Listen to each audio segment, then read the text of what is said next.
जय हिंद। तो कैसे हैं आप सब? आशा करते हैं आप सब अच्छे होंगे, मस्त होंगे और खूब बढ़िया से पढ़ाई कर रहे होंगे। जैसा कि आप सब जानते हैं कि हम बिहार पुलिस का टेस्ट सीरीज चला रहे हैं, तो आज मेरा टेस्ट सीरीज का दूसरा पार्ट होगा। तो चलिए शुरू करते हैं। निम्न में से कौन सा देश संयुक्त राष्ट्र संघ के सुरक्षा परिषद का स्थायी सदस्य नहीं है? जैसा कि आप जानते हैं कि संयुक्त राष्ट्र संघ की स्थापना 24 अक्टूबर 1945 ईस्वी को हुई थी, इसलिए संयुक्त राष्ट्र संघ दिवस 24 अक्टूबर को मनाया जाता है। संयुक्त राष्ट्र संघ के सुरक्षा परिषद में 15 गो सदस्य होते हैं, जिसमें से 5 अस्थायी होता है, 10 अस्थायी होता है। अस्थायी सदस्यों का कार्यकाल 5 वर्ष का होता है, अस्थायी सदस्यों का कार्यकाल 2 वर्ष का होता है। ठीक है। मेरा क्वेश्चन ये है, जो संयुक्त राष्ट्र संघ के सुरक्षा परिषद के इनमें से कौन से अस्थायी सदस्य नहीं है? तो अस्थायी सदस्य कौन कौन सा है? चीन, फ्रांस, रूस, यूएसए, यूके। तो अमेरिका है, ऑप्शन ए में तो अमेरिका दिया है, वो तो है। चीन है और फ्रांस है। ऑप्शन डी है स्पेन, तो मेरा स्पेन आंसर हो जाएगा। यानी स्पेन संयुक्त राष्ट्र संघ सुरक्षा परिषद के अस्थायी सदस्य नहीं है। कौन कौन है? चीन, फ्रांस, रूस, यूएसए एंड यूके। चलिए 29 नंबर क्वेश्चन देखते हैं। निम्न में से कौन सा एक नवरत्न सार्वजनिक क्षेत्र का संगठन नहीं है? यानी इनमें से कौन नवरत्न कंपनी नहीं है? तो नवरत्न उस कंपनी को कहा जाता है जिसका टेन्योर 10,000 करोड़ से ऊपर का होता है। क्लियर? मतलब अगर उसकी स्वायत्तता 10,000 करोड़ तक है तो उसको क्या बोलते हैं लोग? नवरत्न बोलते हैं, नवरत्न कंपनी बोलते हैं लोग। तो ऑप्शन से क्लियर है, सेल है, भेल है, एनटीपीसी है, बैंक ऑफ इंडिया है। मतलब बैंक ऑफ से नवरत्न कंपनी में आ गया, तो बैंक ऑफ इंडिया नहीं है। क्लियर हुआ कि नहीं हुआ? यानी ऑप्शन डी हो जाएगा। चलिए नेक्स्ट क्वेश्चन देखते हैं। भारतीय संविधान का कौन सा अनुच्छेद राज्य सरकार को ग्राम पंचायत, तो ग्राम पंचायत अनुच्छेद 40 में इसका जिक्र किया गया है। महात्मा गांधी ग्राम पंचायत को बनाने के लिए विशेष क्या दिए थे? जोर दिए थे। ठीक है। और ये अनुच्छेद 40 है जिसमें ग्राम पंचायत का संगठन किया गया है। ये हमारा कौन से पार्ट में आता है? राज्य के नीति निर्देशक तत्व, जो 35 से लेकर 36 से लेकर 51 तक है। ठीक है। तो इसी में अनुच्छेद 40 है। अनुच्छेद 32 जो है, अनुच्छेद 32 को डॉक्टर भीमराव अंबेडकर भारतीय संविधान का हृदय और आत्मा बोले थे। ठीक है। चलिए अनुच्छेद 48 में जैसे कि हम गाय भैंस पोस सकते हैं, उसको खिला पिला सकते हैं, उसका पशुपालन कर सकते हैं। मतलब मेनली अनुच्छेद 48 में पशुपालन का जिक्र किया गया। अनुच्छेद 48 के ए में पर्यावरण के संरक्षण का जिक्र किया गया है। ठीक है। तो मेरा क्वेश्चन ये है, ग्राम पंचायत का गठन, तो अनुच्छेद 40 सिंपल सा क्वेश्चन है, मार दीजिएगा, 1 नंबर क्लियर हो जाएगा। चलिए नेक्स्ट क्वेश्चन देखते हैं। कौन सा ग्रैंड स्लैम टेनिस चैंपियनशिप घास के मैदान पर खेला जाता है? तो 4 गो ग्रैंड स्लैम होता है। कौन कौन? Australian open, French open, Wimbledon और यूएस ओपन। ध्यान से सुनिएगा, हमेशा एग्जाम में पूछता है। ऑस्ट्रेलियन ओपन जो होता है ये आपका जनवरी महीना में हार्ड कोर्ट पर खेला जाता है। ठीक है। उसके बाद फ्रेंच ओपन आता है, ये मई जून के महीना में खेला जाता है। किस पर? मिट्टी पर खेला जाता है। उसके बाद आता है तीसरा नंबर पर विंबलडन। ये आपका विंबलडन जो होता है वो जून जुलाई में खेला जाता है। ठीक है। घास के मैदान पे। आपका आंसर मिल गया। नेक्स्ट होता है चौथा यूएस ओपन। ये आपका अगस्त सितंबर में खेला जाता है हार्ड कोर्ट पे। क्लियर हुआ? तो कौन सा घास के मैदान पे खेला जाता है? तो आपका विंबलडन, ये आंसर हो जाएगा। ये चारों को क्लियर कर लीजिएगा। पहला और लास्ट ये दोनों हार्ड कोर्ट पर खेला जाता है। ठीक है। पहला जनवरी महीना में और लास्ट अगस्त सितंबर में खेला जाता है, दोनों हार्ड कोर्ट पे। तो पहला ऑस्ट्रेलियन ओपन है और लास्ट वाला यूएस ओपन है। बीच वाला है फ्रेंच ओपन, जो आपका फ्रेंच ओपन जो है वो आपका मई जून में खेला जाता है और विंबलडन जून जुलाई में खेला जाता है। विंबलडन घास के मैदान पर और फ्रेंच ओपन मिट्टी पर खेला जाता है। I think you have no problem. चलिए नेक्स्ट क्वेश्चन देखते हैं। आर्कीपिलागो का आशय क्या है? आर्कीपिलागो जो होता है ना, इसका मतलब सिंपल सा मतलब होता है द्वीप समूह, यानी द्वीपों के समूह को द्वीप समूह बोलते हैं। ये चारों ओर से पानी से घिरा रहता है, तो इसका आंसर क्या हो जाएगा? द्वीप हो जाएगा। क्या हो जाएगा? द्वीप हो जाएगा। क्लियर हुआ कि नहीं हुआ? चलिए नेक्स्ट क्वेश्चन देखते हैं। मिट्टी और पत्थर के टुकड़ों का पहाड़ की तली की ओर गमन करना है। यानी मृदा अपरदन में क्या होता है, मिट्टी जो होता है वो एक जगह से दूसरे जगह अवरोधित होकर, क्षय होकर चला जाता है, अपरदित होकर चला जाता है, उड़ कर चला जाता है। तो इसका आंसर क्या हो जाएगा, मृदा अपरदन। क्या हो जाएगा, मृदा अपरदन। क्या हो जाएगा, मृदा अपरदन। तो मेरा 33 का आंसर हो गया मृदा अपरदन। नेक्स्ट है 34 नंबर, भूमि सुधार के अंतर्गत कौन नहीं आता है। भूमि सुधार के अंतर्गत तो बिचौलिया का उन्मूलन ये आता है, उसका चकबंदी कर देंगे, चारों ओर से घेर देंगे, आता है। सहकारी खेती आता है। किसान को घर बनाने के लिए ऋण दे देंगे, तो ये कहाँ से आएगा। तो यानी किसान को घर बनाने का ऋण ये नहीं आता है। ठीक है, चलिए नेक्स्ट क्वेश्चन है, बगदाद किस नदी के किनारे स्थित है। तो बगदाद टिग्रिस नदी किनारे स्थित है। किस नदी किनारे स्थित है, टिग्रिस नदी के किनारे। मेरा आंसर क्या हो जाएगा, टिग्रिस। यानी 35 का बक्सा। बगदाद किस नदी किनारे स्थित है, टिग्रिस नदी किनारे। चलिए जैसे कि मिस्र जो है वो नील नदी के किनारे स्थित है। क्लियर हुआ कि नहीं हुआ। चलिए नेक्स्ट क्वेश्चन देखते हैं, कालिदास किस शासक के समकालीन थे। कालिदास किस शासक के समकालीन थे। तो चंद्रगुप्त द्वितीय किसके समकालीन थे, चंद्रगुप्त द्वितीय। कालिदास एक पुस्तक लिखे थे, उस पुस्तक का नाम क्या था, मुद्रा राक्षस। सॉरी, मुद्रा राक्षस के तरह लेखक कौन है, विशाखदत्त है। और कालिदास मेघदूत नामक एक किताब लिखे थे। ठीक है, और ये चंद्रगुप्त द्वितीय के शासनकाल में थे। चंद्रगुप्त द्वितीय को आप लोग याद कीजिए, कल हम बताए थे, इनको हम लोग विक्रमादित्य की उपाधि से संबोधित किए थे। क्लियर हुआ कि नहीं हुआ। तो चलिए नेक्स्ट क्वेश्चन है, सूरज से दूरी के अनुसार सबसे अंतिम ग्रह कौन सा है। तो बुध, शुक्र, पृथ्वी, मंगल, इस तरह आप करके देखिएगा ना। सबसे लास्ट में आपका अरुण और सबसे लास्ट में वरुण। वरुण को इंग्लिश में नेपच्यून बोलते हैं। क्या बोलते हैं लोग, नेपच्यून। तो आपका आंसर क्या हो जाएगा, नेपच्यून। सबसे दूर स्थित कौन सा ग्रह है, नेपच्यून। और सबसे नज़दीक बुध। शुक्र ग्रह को कल हम बताए थे सेट में सबसे गर्म ग्रह है, सबसे चमकीला है, जो ज़्यादा जितना ज़्यादा तपता है ना उतना ही ज़्यादा चमकता है। हीरा को जितना ज़्यादा तपाइएगा ना उतना ही ज़्यादा चमकेगा। क्लियर हुआ कि नहीं हुआ। चलिए, और बुध और शुक्र का कोई उपग्रह नहीं है, ये भी बताए हुए थे। चलिए नेक्स्ट क्वेश्चन देखते हैं। नेक्स्ट जो मेरा क्वेश्चन है 38 नंबर, सूरज के चारों ओर चक्कर लगाने वाले ग्रहों का पथ क्या होता है। तो इलिप्टिकल होता है। ग्रह का पथ क्या होता है, इलिप्टिकल होता है। कैसा होता है, इलिप्टिकल। कैसा होता है, इलिप्टिकल, यानी दीर्घवृत्तीय होता है। कैसा होता है, दीर्घवृत्तीय होता है। कैसा होता है, दीर्घवृत्तीय होता है। यानी सूरज के चारों ओर चक्कर लगाने वाले ग्रहों का पथ कैसा होता है, तो दीर्घवृत्तीय होता है, इलिप्टिकल होता है। जैसे कि सूरज जो है वो पृथ्वी के चारों ओर चक्कर लगाता है, सबसे पहले कोपरनिकस बताए थे। ये पोलैंड के एक साइंटिस्ट थे। क्लियर हुआ कि नहीं हुआ। चलिए, और केपलर ने ग्रहों के गति का नियम दिया था। समझ में आ गया ना। चलिए आगे बढ़ते हैं। मौर्य वंश का सबसे अंतिम शासक कौन था। तो सबसे पहले मौर्य वंश का सबसे अंतिम शासक बृहद्रथ था। सबसे पहला शासक, यानी who is the founder of Maurya dynasty.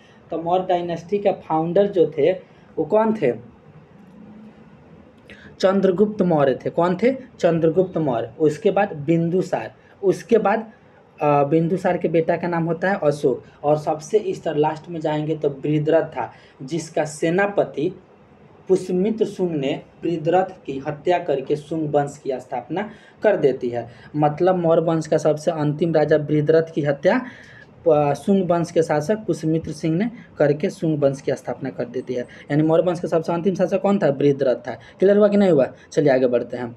संयुक्त राष्ट्र संघ ने सबके लिए शिक्षा का लक्ष्य कब तक घोषित किया है। तो ये जो मेरा है ना, ये प्रीवियस ईयर के क्वेश्चन पेपर है। तो उस समय मैंने ये 2012 में एग्जाम हुआ था। तो संयुक्त राष्ट्र संघ ने 2015 तक सबके लिए शिक्षा का व्यवस्था का एक लक्ष्य रखा था। सबके लिए शिक्षा का व्यवस्था का लक्ष्य कब तक रखा गया था, संयुक्त राष्ट्र संघ के द्वारा, तो 2015 तक। चलिए नेक्स्ट है क्वेश्चन मेरा, the sea of tranquillity. Tranquillity क्या होता है, धूल का जो धूल कण होता है ना उसका समूह होता है। ठीक है, तो ये किस पे है, तो चंद्रमा पे है। किस पे है, चंद्रमा पे। हमारे पृथ्वी का एक ही उपग्रह है, वो है चंद्रमा। समझ में आ गया। चलिए, और मंगल ग्रह का 2 उपग्रह, फोबोस और डिमोस। चलिए आगे बढ़ते हैं हम। सूर्य किरण को पृथ्वी तक पहुंचने में 8 मिनट 16.6 सेकेंड लगता है। तो यानी इसका आंसर सिंपल सा ही क्वेश्चन है, 8 मिनट 16.6, यानी यही ऑप्शन है, एक ही ऑप्शन 8 मिनट का मार दीजिए। चलिए आगे बढ़ते हैं। सूर्य तारों के जिस परिवार से संबंधित है उसे कहा जाता है, सूरज क्या है, एक सुपरनोवा विस्फोटी तारा है। क्या है, एक विस्फोटी तारा है, सुपरनोवा। चलिए, ओलंपिक खेलों में भारत द्वारा हॉकी का पहला स्वर्ण पदक 1928 के ओलंपिक में जीता गया हॉकी में, और 1980 तक जाता रहा है, बीच में कोई नहीं जीता है। उस समय हमारे जो हॉकी टीम के कप्तान थे वो सरदार स्वर्ण सिंह थे। क्लियर हुआ कि नहीं हुआ? चलिए आगे बढ़ते हैं। नेक्स्ट जो क्वेश्चन है,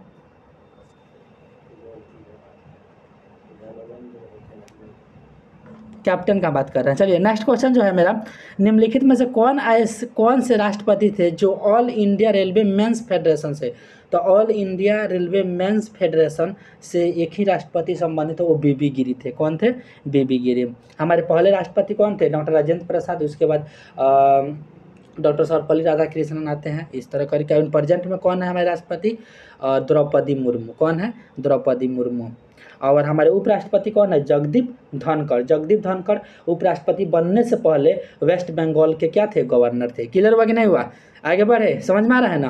तो अगर आप सबको समझ में आ रहा था, हमारे चैनल को लाइक कीजिए, शेयर कीजिए और सब्सक्राइब कीजिए। आपसे मेरे सब्सक्राइबर बढ़ाइए। हम ये जो सीरीज शुरू की है बिहार पुलिस का, ये हमेशा चलता ही रहेगा।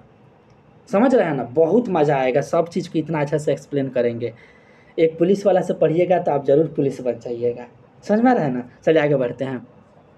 नेक्स्ट जो मेरा क्वेश्चन है, निम्नलिखित में से किस राज्य की सीमा चीन से जुड़ी हुई है? तो चीन से नागालैंड नहीं जुड़ा हुआ है, अरुणाचल प्रदेश जुड़ा हुआ है। किससे कौन जुड़ा हुआ है? अरुणाचल प्रदेश। चलिए 47 नंबर, मैंग्रोव किसे कहा जाता है? तो मैंग्रोव लौण कक्ष का एक प्राकृतिक वन है। मैंग्रोव क्या है? एक प्राकृतिक वन है। एक मैंग्रोव क्या है? एक प्राकृतिक वन है। नेक्स्ट जो मेरा क्वेश्चन है, बबुआ क्वेश्चन, PSLV का फुल फॉर्म बताना है। तो PSLV का पोलर सेटेलाइट लॉन्च व्हीकल होता है। इस हम लोग किसी सेटेलाइट को क्या करते हैं, लोग इस पर लाद कर भेजा जाता है। ठीक है, तो ये क्या है? PSLV polar satellite launch vehicle है, उड़ाया जाता है। विपरीत स्थान भीति, एग्रोफोबिया क्या होता है? एग्रोफोबिया का मतलब होता है, जैसे कोई आदमी होता है ना, खुले जगह होगा उसको डर लगने लगेगा। किसी को रात से डर लगता है, जैसे कि किसी को कुत्ता काट लेता है, किसी को पानी से डर लगता है, तो उसको हाइड्रोफोबिया बोलते हैं लोग। क्लियर हुआ कि नहीं हुआ? किसी को खुले स्थान से डर लगता है तो उसको एग्रोफोबिया बोलते हैं लोग। क्लियर हुआ कि नहीं हुआ? चलिए, किसी को लाश से डर लगता है, जैसे कि एक बार हम लोग ऑफिस के ठीक सामने एक बार लाश रखा हुआ था, तो 24 घंटा का एक एथी रहता है जो उसके बाद ही वो लाश मतलब को आप उसको डिकम्पोज कर सकते हैं। तो हमको बहुत डर लग रहा था, ठीक है ना, तो उसको बोलते हैं नेक्रोफोबिया। हमको लाश से डर लग रहा था, मतलब हमको नेक्रोफोबिया है। क्लियर हुआ कि नहीं हुआ? चलिए आगे बढ़ते हैं। नेक्स्ट जो मेरा क्वेश्चन है, सुप्रसिद्ध भारतीय वैज्ञानिक मेघनाथ शाह जो थे, वो भौतिकी फिजिक्स में इनका एक बहुत बड़ा कंट्रीब्यूशन है, यानी एस्ट्रोफिजिक्स। चलिए, तो इसका आंसर क्या हो जाएगा? भौतिक विज्ञान। क्या हो जाएगा? भौतिक विज्ञान हो जाएगा। क्लियर हुआ कि नहीं हुआ? चलिए आगे बढ़ते हैं। आप सबको अगर हमारा चैनल अच्छा लग रहा है, हम अच्छा से समझा रहे हैं, तो हमारे चैनल को लाइक कर दीजिए, शेयर कर दीजिए और सब्सक्राइब कर दीजिए। आगे बढ़ाइए, अपने दोस्तों के साथ शेयर कीजिए। जो भी लोग पढ़ रहे हैं वो हमारे चैनल से जुड़ ही जाएंगे लोग ना, तो उनका रिजल्ट की जिम्मेदारी मेरी है। ठीक है, चलिए आगे बढ़ते हैं। एशिया की सबसे लंबी नदी, तो इस तरह रटा सवाल, एशिया की सबसे लंबी नदी यांगटीसी कियांग है। एशिया की सबसे लंबी नदी क्या है? यांगटीसी कियांग है। और भारत की सबसे लंबी नदी क्या है? गंगा है। क्लियर हुआ कि नहीं हुआ?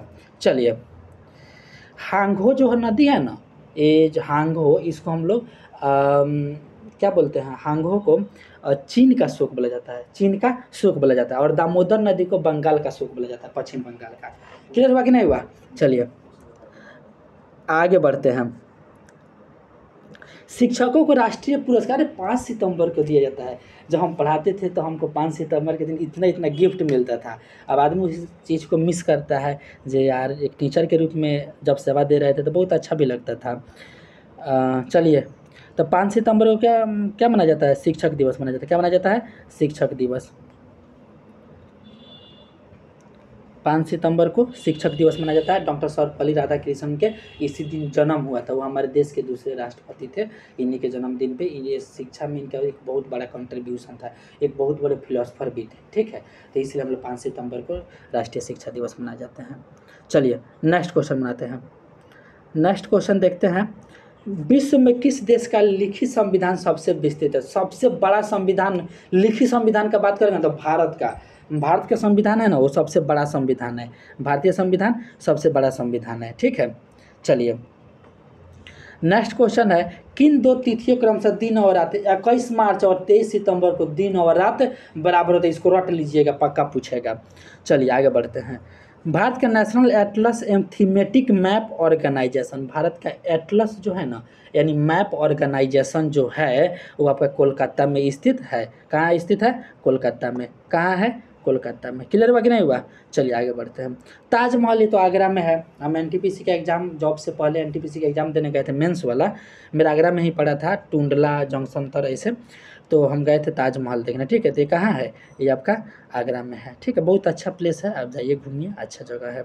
निम्नलिखित में से किसने ब्रिटिश सरकार के प्रशासन कार्य संपादन को सरल बनाने के लिए भारत में शिक्षा के माध्यम के रूप में अंग्रेजी का शुभारंभ किया? तो अंग्रेजी का शुभारंभ लॉर्ड मैकाले ने किया था। कौन किया था? लॉर्ड मैकाले ने। 1835 का ये बात है, ठीक है। हमारे इंडिया में जो सिस्टम बनाया जाता है वो इंग्लिश सिस्टम बनाया जाता है, लॉर्ड मैकाले।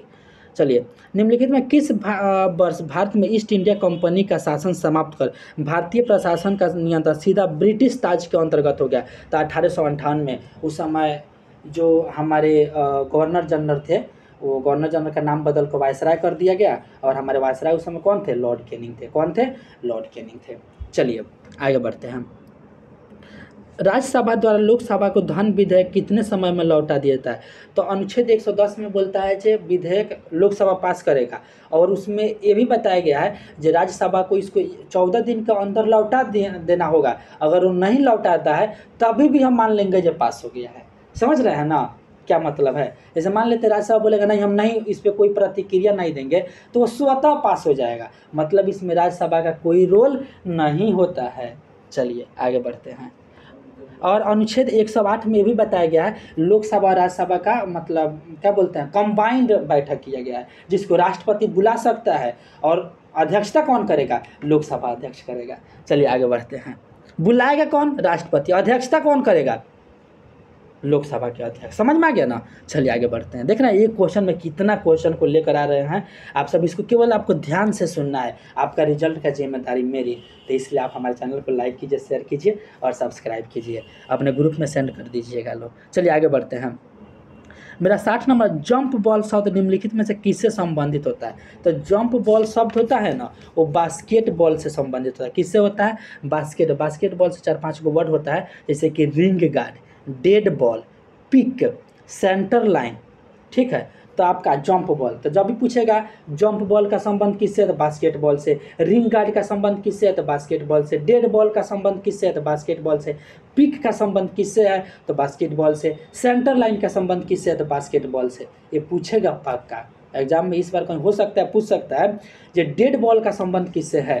तो बास्केटबॉल से। क्लियर हुआ कि नहीं हुआ? तो मेरा आंसर क्या हो जाएगा? बास्केटबॉल। मेरा आंसर क्या हो जाएगा? बास्केटबॉल। चलिए नेक्स्ट क्वेश्चन, लास्ट क्वेश्चन है जो मेरा होगा, मानक तापमान पर तापमान और दाब पर किसी द्रव की मात्रा मतलब होता है द्रव्यमान, द्रव्यमान बटे आयतन को क्या बोलते हैं लोग? घनत्व तो बोलते हैं लोग। बात किसका किया गया? द्रव्यमान का किया गया, इसलिए द्रव्यमान घनत्व हो जाएगा। क्या हो जाएगा?